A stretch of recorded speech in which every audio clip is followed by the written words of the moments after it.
വീണ്ടും ചർച്ചയിലേക്ക്. Advocate MC Ashi, ഇന്ന് കോടതിയിൽ നടന്ന ചില ചോദ്യോത്തരങ്ങളിലേക്ക് വന്നാൽ എങ്ങനെയാണ് ചിലരുടെ കൈകളിൽ മാത്രം ഈ ലക്ഷക്കണക്കിന് രൂപ അല്ലെങ്കിൽ കോടിക്കണക്കിന് രൂപയുടെ പുതിയ നോട്ടുകൾ ഉണ്ടാവുന്നത്? പക്ഷേ 24,000 രൂപ പ്രഖ്യാപിച്ച 24,000 രൂപ കൊടുക്കാൻ നിങ്ങൾക്ക് കഴിയുന്നുമില്ലല്ലോ എന്ന് സർക്കാരിനോട് ചോദിച്ചപ്പോൾ സർക്കാർ കൊടുത്ത മറുപടി എല്ലാ ബാങ്കുകളിലും ഇരുന്ന് സർക്കാരിന് കാര്യം നിയന്ത്രിക്കാനാവില്ല എന്നതാണ്. അതുതന്നെയാണ് അഡ്വക്കേറ്റ് പത്മകുമാർ പറഞ്ഞത്. മറ്റൊരു ചോദ്യം, സർക്കാർ ആശുപത്രികളിൽ ആരെങ്കിലും കള്ളപ്പണം വെളുപ്പിക്കുമോ? ആ ആശുപത്രികളുടെയെങ്കിലുമൊക്കെ ഈ പഴയ നോട്ടുകൾ മാറാൻ അനുവദിച്ചുകൂടെ എന്ന ചോദ്യത്തിന് പമ്പുകളിൽ അങ്ങനെ നടക്കുന്നുണ്ടായിരുന്നല്ലോ എന്നതാണ് മറുപടി. ഈ നിലയ്ക്കാണ് കേന്ദ്ര സർക്കാർ സുപ്രീം കോടതിയിൽ പോലും കാര്യങ്ങൾ അവതരിപ്പിക്കുന്നത്. അതായത് ജനങ്ങളോട് പറഞ്ഞു വയ്ക്കുന്ന കാര്യങ്ങൾക്കും അപ്പുറത്താണ് ക്യാഷുമായി, കറൻസി, ക്യാഷ്ലെസ് ഇക്കോണമി എന്നതൊന്നുമല്ല അവിടുത്തെ ചർച്ചാ വിഷയമാവുന്ന കാര്യങ്ങൾ. സുപ്രീം കോടതി യാഥാർത്ഥ്യത്തിൽ നിന്നുകൊണ്ടാണ് ചോദ്യങ്ങൾ ചോദിക്കുന്നത്.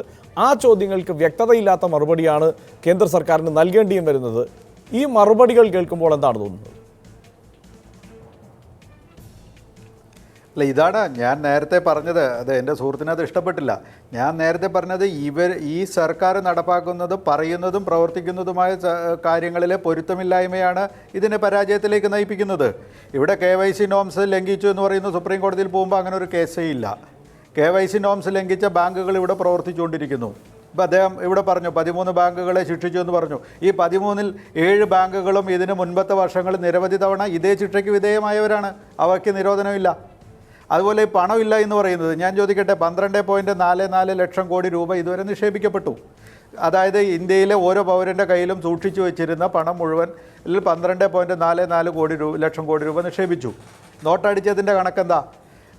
നിരോധനത്തിന് മുമ്പ് തന്നെ അച്ചടിച്ചു തുടങ്ങിയതാണ് 2000-ൻ്റെ നോട്ട്. ഏതാണ്ട് 4 ലക്ഷം കോടി രൂപയുടെ നോട്ടടിച്ചു എന്നാണ് പറയുന്നത്. ഇതിന് ശേഷം ഈ ദിവസങ്ങളിൽ 4,61,000 കോടി രൂപയുടെ നോട്ട് അച്ചടിച്ചു എന്നും പറയുന്നു. എന്ന് പറഞ്ഞാൽ ഏതാണ്ട് 8 ലക്ഷം കോടി രൂപയുടെ നോട്ടുകൾ വന്നില്ല ഇവിടെ. ആ നോട്ടുകൾ പോരെ വിനിമയത്തിന്? കയ്യിലുള്ള എല്ലാ നോട്ടുകളും വിനിമയത്തിന് ഉപയോഗിക്കുന്നില്ല. നിക്ഷേപിക്കപ്പെട്ടതിൻ്റെ അതെ ഞാൻ പറയുന്നത്, ബാങ്കുകളിൽ നിക്ഷേപിക്കപ്പെട്ടതിൻ്റെ 2/3 നോട്ടുകൾ ഇവിടെ അച്ചടിക്കപ്പെട്ട് കഴിഞ്ഞിട്ടുണ്ട്. ആ നോട്ടുകൾ മതിയല്ലോ ഇവിടെ വിനിമയം നടത്തുന്നതിന് വേണ്ടി. എല്ലാവരും എല്ലാ കാശും എല്ലാ ദിവസവും വിനിമയം നടത്തുന്നില്ല. അപ്പോൾ ആ പണം ഇവിടെ വിനിമയത്തിന് ലഭിക്കുന്നില്ല. 24,000 രൂപ എന്ന് പറയുന്നത് രാജ്യത്ത് അഭിപ്രായ സർവേ നടത്തിയിട്ട് ഫിക്സ് ചെയ്തോന്നല്ല, ഗവൺമെൻറ് തീരുമാനിച്ചതാണ്. ആ 24,000 രൂപ കൊടുക്കുന്നതിനാവശ്യമായ നോട്ട് സർക്കാർ അച്ചടിച്ചിറക്കിയിട്ടുണ്ട്. അത് പക്ഷേ ഇവിടുത്തെ ജനങ്ങൾക്ക് കിട്ടുന്നില്ല, ATM-ൽ കിട്ടുന്നില്ല, ഇവിടെ വിതരണം ചെയ്യപ്പെടുന്നില്ല. ഈ പണം മുഴുവൻ പോയത് ഈ പറയുന്ന സ്വകാര്യ ബാങ്കുകളിലൂടെ വലിയ കെട്ടുകണക്കിന് നോട്ടുകളായി ഈ പണം പൂഴ്ത്തിവെച്ചവർക്കിടയിലേക്ക് പോയി. 1000-ൻ്റെയും 500-ൻ്റെയും നോട്ടുകൾ പൂഴ്ത്തിവെച്ചവർക്ക് പകരം 2000-ൻ്റെ നോട്ടുകൾ കൊടുത്തു. ഇത് പിടിക്കാൻ എളുപ്പമല്ലേ? ഒരു മനുഷ്യന് ഒരു ബാങ്കിൽ നിന്നാൽ 12 നോട്ടാണ് മേടിക്കാൻ കഴിയുക ഒരു സമയം. ഇവിടെ പിടിച്ചെടുത്ത കെട്ടുകണക്കിന് നോട്ടുകളിൽ ഒരേ സീരീസ് നമ്പറല്ലേ ഉണ്ടായിരുന്നത്? ഏത് ബാങ്കിന് ഈ അതിപ്പോൾ കേന്ദ്ര സർക്കാർ വളരെ കൃത്യമായി കൈകഴുകുന്നത് ഉദ്യോഗസ്ഥരാണ് അതിന് ഉത്തരവാദികളെന്നാണ്. ആ മറുപടി തന്നെയാണ് കേന്ദ്ര സർക്കാർ കോടതിയിൽ എല്ലാ ബാങ്കുകളിലും ഇരുന്ന് ഞങ്ങൾക്ക് നിയന്ത്രിക്കാൻ കഴിയില്ല എന്ന ഉത്തരവാണ് നൽകിയത്. വളരെ എഫക്റ്റീവായിട്ട്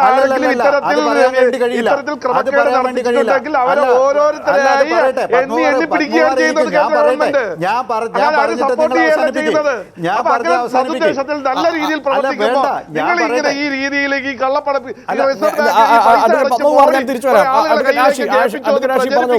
ആർക്ക് വേണ്ടിയിട്ടാണ്? മറുപടി പറയാനുള്ള അവസരത്തിലേക്ക് വരാം. തീർച്ചയായും ഏറ്റവും കൂടുതൽ വസ്തുതകൾ പറയുമ്പോൾ ഇത് ഞാൻ പറഞ്ഞ കണക്കല്ല. 12.44 ലക്ഷം എൻ്റെ കണക്കല്ല. 7.5 ലക്ഷം കോടി എൻ്റെ കണക്കല്ല. ഞാൻ ഈ കണക്കൊന്നും പറയുന്നില്ല. ഈ കണക്കൊക്കെ RBI പുറത്തുവിട്ട കണക്കുകളാണ് ഞാൻ പറയുന്നത്. അദ്ദേഹത്തിനെതിരെ പറയുണ്ടെങ്കിൽ അദ്ദേഹം അത് പരിശോധിക്കട്ടെ. എനിക്കതല്ല വിഷയം. ഞാൻ പറയുന്നത് ഈ കണക്കുകൾ ഈ ബാങ്കുകളിൽ പരിശോധന നടത്താൻ കഴിയില്ല എന്ന് പറഞ്ഞു കഴിഞ്ഞാൽ ഇവിടെ നിലവിലുള്ള ദൈനംദിന പ്രവർത്തനമല്ല നടന്നുകൊണ്ടിരിക്കുന്നത്. കേന്ദ്ര ഗവൺമെൻറ് പ്രഖ്യാപിച്ചിരിക്കുന്നത് ഒരു പ്രത്യേക സാഹചര്യമാണ്.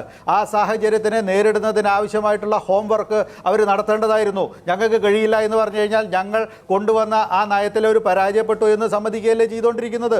ഇവിടെ ഏതെങ്കിലും ഒരു വിഷയത്തിൽ അവർക്ക് ഇവിടെ ഇതിൻ്റെ പിന്നിൽ നിൽക്കാൻ വേണ്ടി കഴിഞ്ഞിട്ടുണ്ടോ? ഈ പണം പിടിച്ചെടുത്തു എന്ന് പറയുന്ന കാര്യത്തിൽ എത്ര ബാങ്കുകൾക്കെതിരെ അന്വേഷണം പ്രഖ്യാപിച്ചു?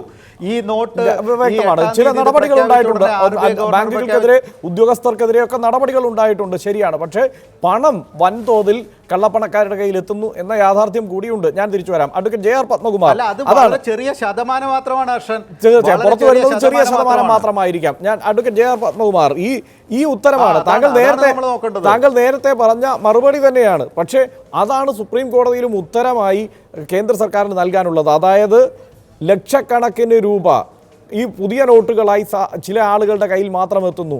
24,000 പ്രഖ്യാപിച്ചത് നിങ്ങൾക്ക് കൊടുക്കാൻ പറ്റുന്നില്ല. എന്തുകൊണ്ടാണ് ഇങ്ങനെ എന്ന ചോദ്യത്തിനാണ് എല്ലാ ബാങ്കുകളിലും ഇരുന്ന് സർക്കാരിന് കാര്യങ്ങൾ നിയന്ത്രിക്കാൻ കഴിയില്ലല്ലോ എന്ന മറുപടി അറ്റോർണി ജനറൽ നൽകുന്നത്.